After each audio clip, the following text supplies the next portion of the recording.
is hashtag 52049. That was hashtag 52049, and you can send any questions that you would like to ask Jess through that way. So Jess, first up, congratulations are in order. Not only did See What You Made Me Do take out the Stella Prize this year, but this week you were shortlisted for the Australian Book Industry Awards Best Non-Fiction Book of the Year. Congratulations. Yay. Thanks. So for those who have not yet read your great work, can you give us the 30-second intro into See What You Made Me Do? Yeah, so essentially it's a deep dive into the phenomenon of domestic abuse, both how it looks and feels when you're inside the relationship from the victim and the perpetrator side, and then how the justice system responds to it or doesn't, and then what exactly we can do based on solutions that have proven to work to reduce it. I'm so impressed that you got that all together. I practiced. You have practiced. I found See What You Made Me Do a confronting work, but one that taught me so very many things. And I'd like you to actually explain the subtitle, which is Power, Control, and Domestic Abuse. Now, when I first picked up the book, I thought, oh, why isn't it being referred to as domestic violence? I don't feel like I understand. And of course, you explain that in the book. Yeah, and it's amazing. Like, I just sort of wanted to do a quick explanation in the first notes on my method part of the book, and I've been really impressed. That people have read it, but it's resonated so strongly with people. And essentially, two reasons. One reason why I changed the term was I did a number of sort of panels after I'd been reporting on this for about a year, and I would continually get the same question, which is, how are you going to inform people that sometimes the physical violence is not the worst part? And I'd always have an answer that just felt like a fumble to me. Just about a week or so before it went to print, I was walking down the road, pushing my daughter in a pram, and reading an article, and it was by Yasmin Khan, who wrote for Women's Agenda, basically to say that sorry, we just lost my video. I think I'm just going to disconnect. That's right. I think everyone's looking at me, but listening to you. Basically, yeah. Okay, cool. She decided to change the term herself because she ran a community services outfit up at Brisbane. And basically she would have all these women coming to her saying, oh, well, I don't think it's domestic violence because he's never hit me. But they'd be describing these horrific campaigns of control that just were so outrageous. And so what she sort of picked up on is that by calling it domestic violence, we're leaving out all of these people who are experiencing some of the most dangerous forms of domestic abuse. And in order to include them, we need to change the term. Domestic abuse is actually the term that they use by and large in the UK. And I don't know when that change was made, but it certainly reflects the fact that they've criminalised coercive control, which is a type of domestic abuse that is the most dangerous form and doesn't necessarily include physical violence. It's an extraordinary thing to think about, but having read the book, I am completely convert, and I now find myself trying to change my language, when this does come up in conversation. But the other thing that happens in the whole title, See What You Made Me Do, that's not a nice title thinking about those women who have experienced domestic violence. That is really foregrounding the perpetrator and the people who do commit domestic abuse. Can you tell me why you chose to do that? Because that is a fundamental shift in thinking. Yeah, it was kind of a fluke. So in the writing of the book, I made that shift. I foregrounded the perpetrator by putting, like, the first chapter is called The Perpetrator's Handbook.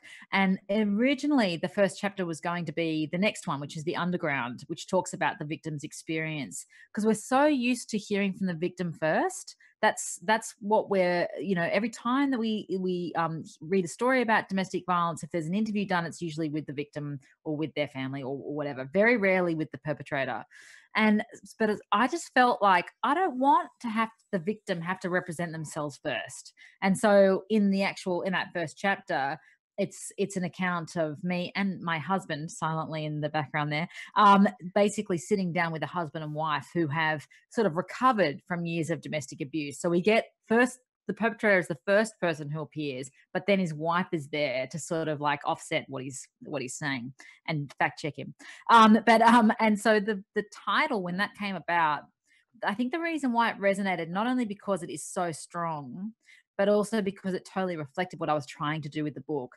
And I got the title basically by throwing it open to all my Facebook friends and saying like, help, I don't have a title. It's just called The Book. And that's not adequate.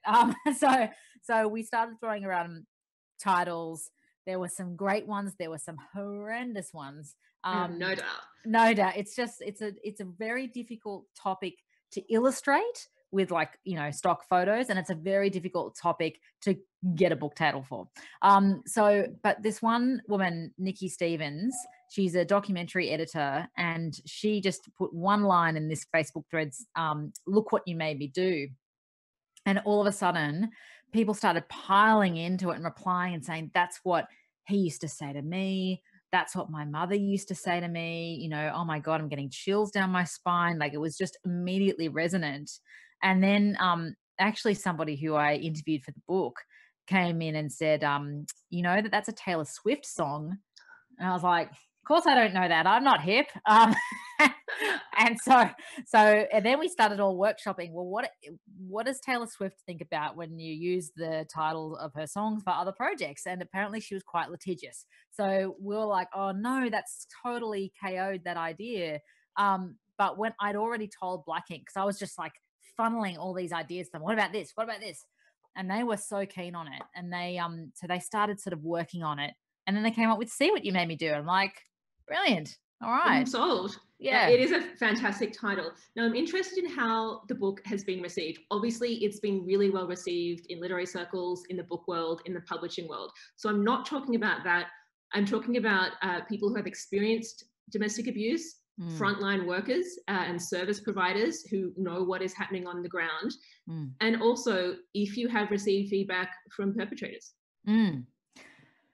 So the response has been phenomenal in the sense of how positive it's been. I actually spent a long time in the writing of this actually totally terrified of especially what the sector might think, especially because I was putting so much emphasis on trying to understand where perpetrators are coming from, and, you know, challenging some of the approaches that the sector has taken, not to say that it's wrong, but just to say I'd like some more information, you know? And I was worried that they were going to think that all that emphasis on the perpetrator and looking at issues like shame, humiliated fury, that was going to be an excuse, that it was going to basically give the perpetrators a way to explain their actions and get away with it.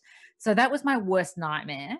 But by and large, I've only had that sort of response from a couple of people, which is like really not what I was expecting. By and large, it's been really positive from the sector, and there's been enormous support. There's such a fantastic group of women and, you know, a few men as well. But they are so supportive. Part of the reason why I've been able to keep writing about this is because being like sort of an outside member of that sector, or, you know, being associated with it, has been one of the best things that's happened to me in all of my journalism. So that's been great. I've also had phenomenal responses from the judiciary, both in Victoria and Queensland, where they're actually in Victoria using parts of the book to help train judges, and I've been involved in training of judges, from police, from health workers. I had a very senior psychiatrist at one of the hospitals in Melbourne say that after he read the book, he was responding to his clients, his, you know, victim clients, in a totally different way, that he understood them in a whole new way. So things like that, where people who think that they've got some expertise in this area, who then read this book and go, oh, I thought I understood it, but I didn't know what you've outlined here, or I didn't know, you know, this has totally changed my thinking. That's been wonderful, because so often people who are in, a psychiatrist in a hospital or a magistrate or whatever, they think because they're dealing with it every day that they are the experts on it. But sometimes they're just repeating the same bad practices over and over, without sort of challenging it, because they don't have time, and they're not doing extra training or whatever. So that's been great. From survivors, it's been just gorgeous and just totally transcended the exchanges that I've had with them, where people getting in touch with me and saying, I finally understand my mother better and why she made certain choices, and since reading this book we've been able to rekindle a relationship. I've had guys say to me who weren't necessarily in a domestic violence situation, but who were just bad husbands, kept on fleeing their relationships and marrying multiple times, that the shame chapter really spoke to them, and they've given copies of their book to their children so that they could better understand where they come from. So that has been amazing. And then perpetrators, I've had about 5 or 6 perpetrators get in touch with me, or former perpetrators, as they say. And they have said basically that they've never felt so well understood. Wow. And not excused. And they've said, actually, reading some of this has helped me take more responsibility for what I did.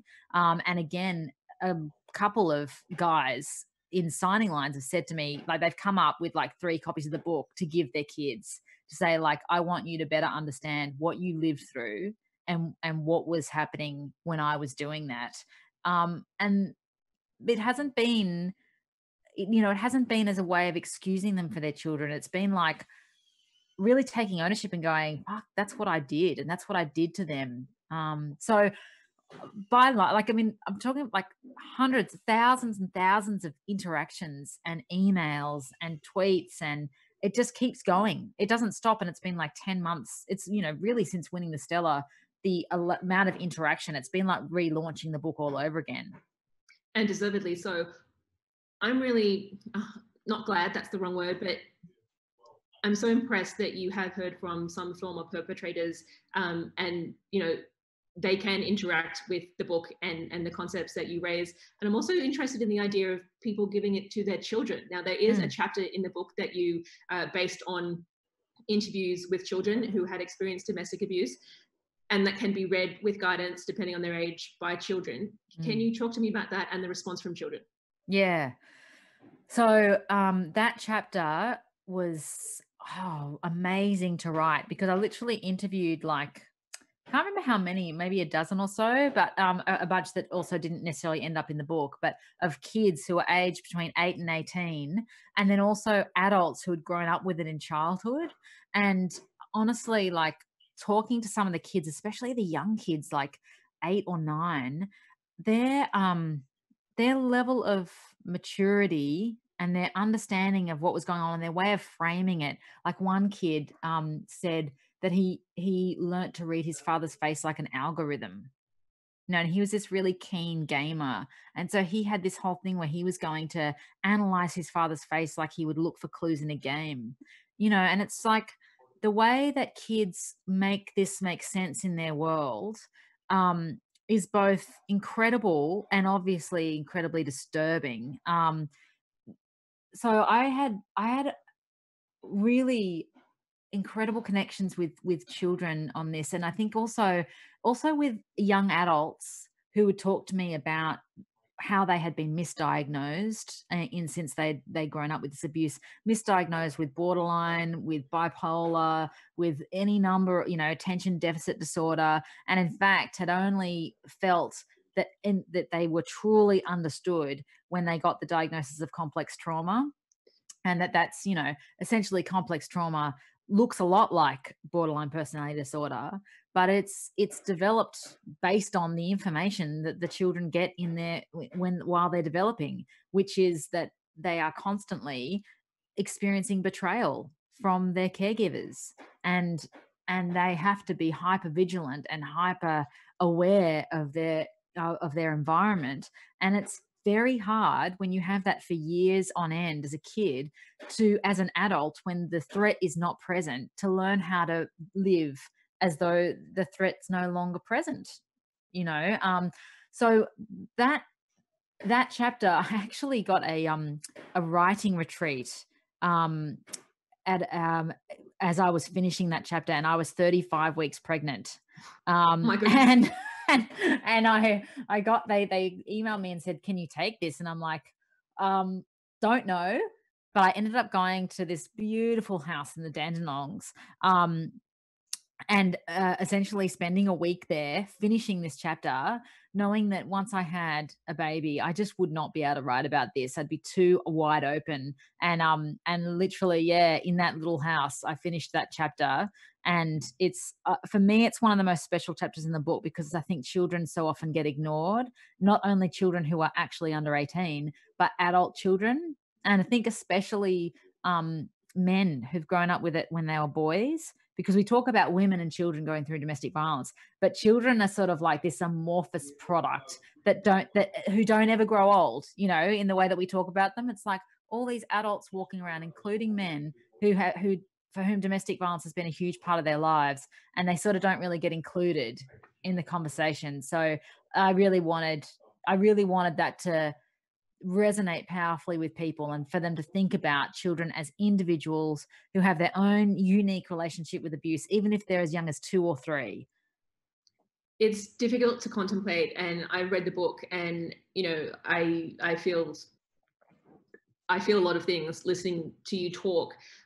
One of the things that struck me very deeply about See What You Made Me Do is this is a book that is not out to awareness raise. I mean, that's just not anywhere near where the book is. This is a book about action, and you do have suggested actions based on research in the book.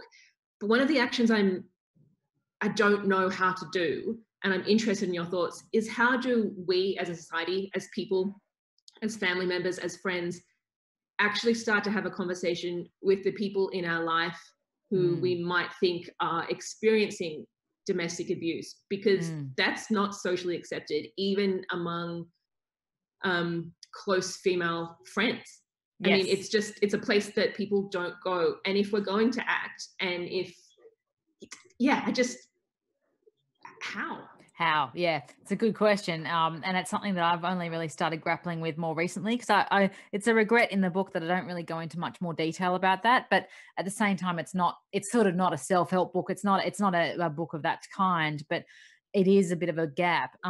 So what's really, really important is when you're talking to a friend or loved one about a relationship you're concerned about, is that you should start from the expectation that they will want to defend that person, and that they're not going to probably come to you grateful for you pointing it out. It is definitely often a shoot the messenger type of scenario.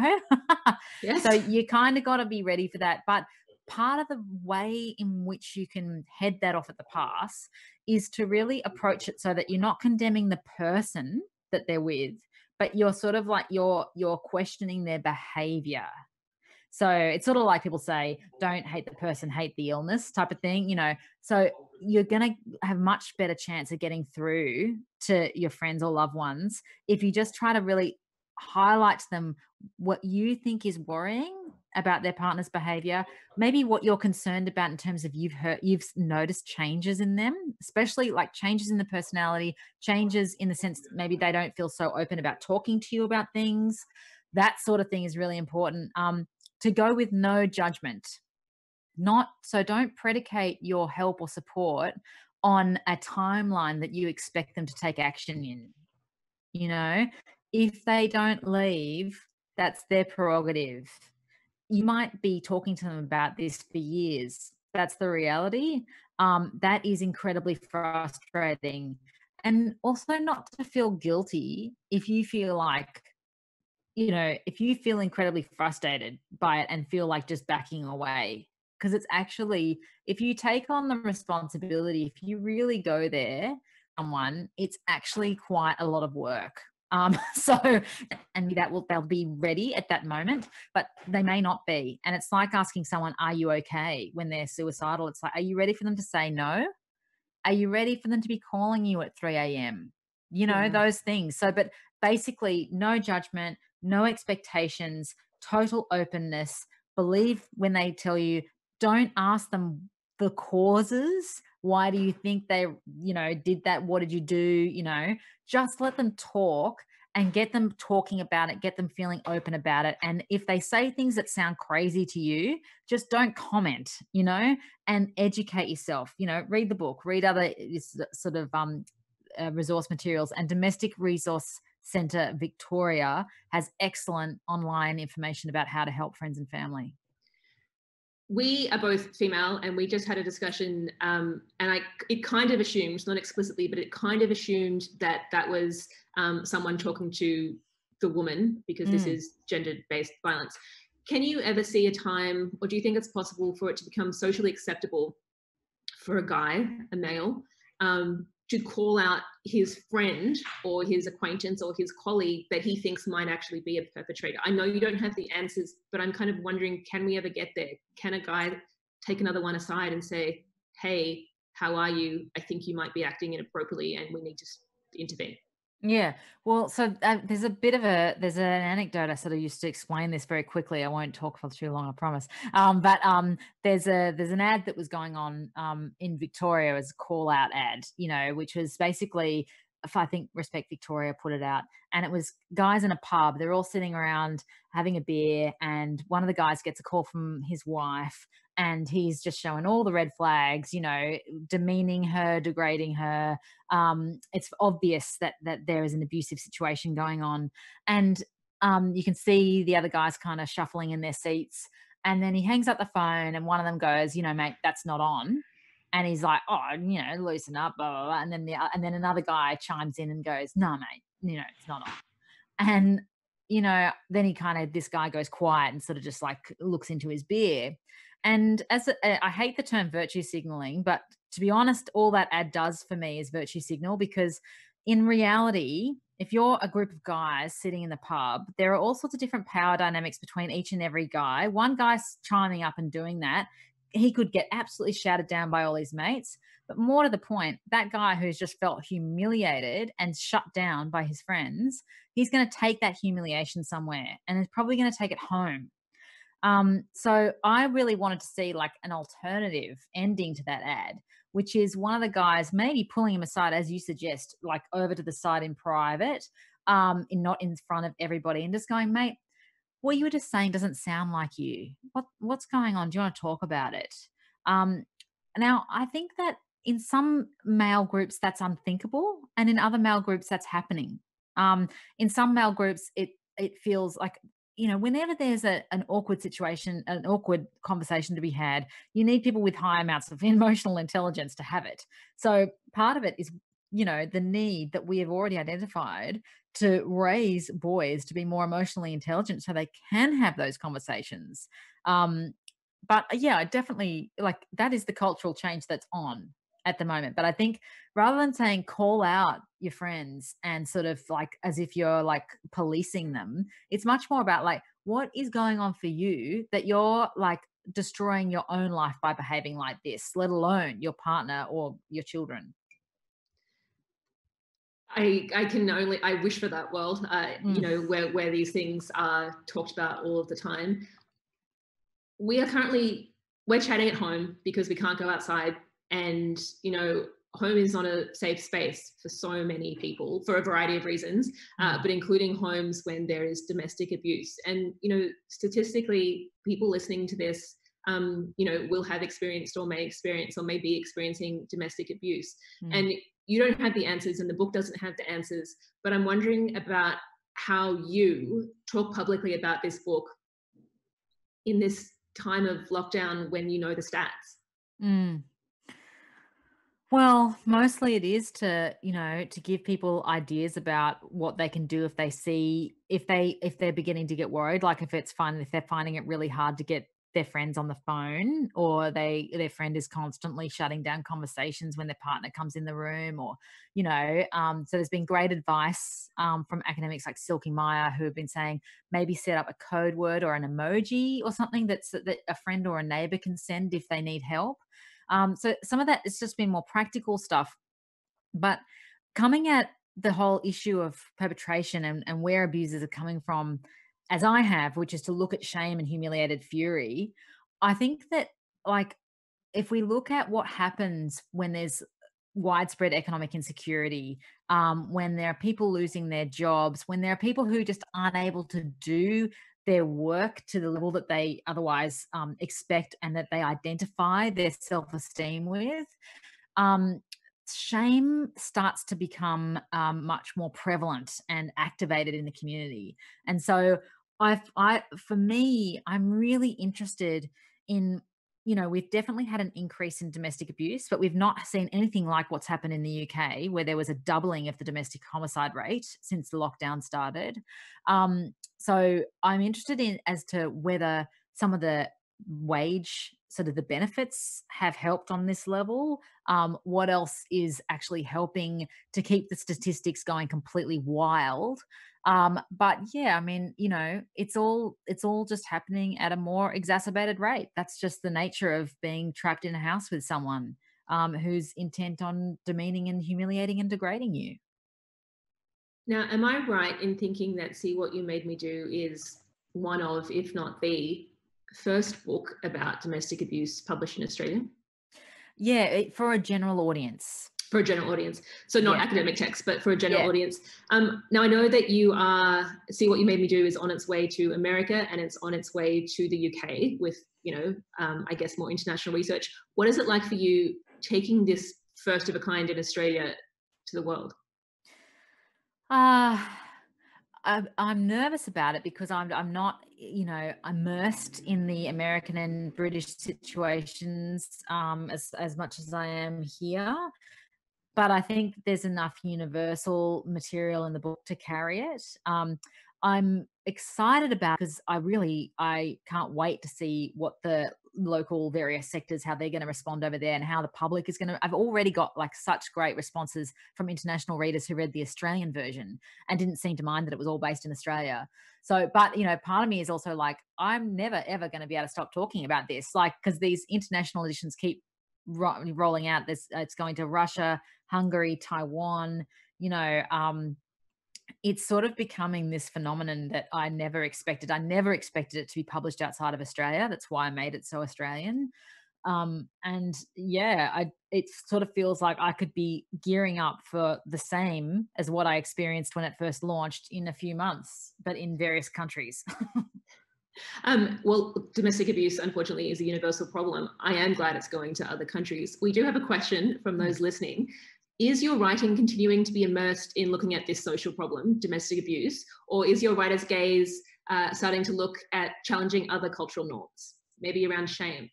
Yeah, interesting. Actually, Astrid and I were just talking about this before. I'm doing a podcast for the Victoria Women's Trust, which is looking at essentially the connective tissue between these various crises: domestic abuse, gender inequality, racism, climate change, and how it is that this fundamental mistake at the heart of our culture, which is the entitlement to having power over, how that is basically underpinning so much of what's going wrong with the world. So yes, I am starting to move just slightly off to the side, but at the heart are those cultural norms like shame, like entitlement, etc. Yeah. I can't wait to listen to that podcast. Jess, I am being told that we need to wrap up because we have less than 1 minute to go. Okay. Thank you so very much for your time this afternoon. It has been an utter pleasure to read your book, as difficult as the subject matter is, and to speak with you today. And for everybody else, I would like to let you know that next week we will be here at the same time and same place, and we will be chatting to Jennifer Mills. Jennifer Mills is an Australian author, shortlisted for the Miles Franklin, who is currently in lockdown in Italy and has hopefully so much to tell us about her experience in Italy. Thank you all, and goodbye. Thanks, Astrid.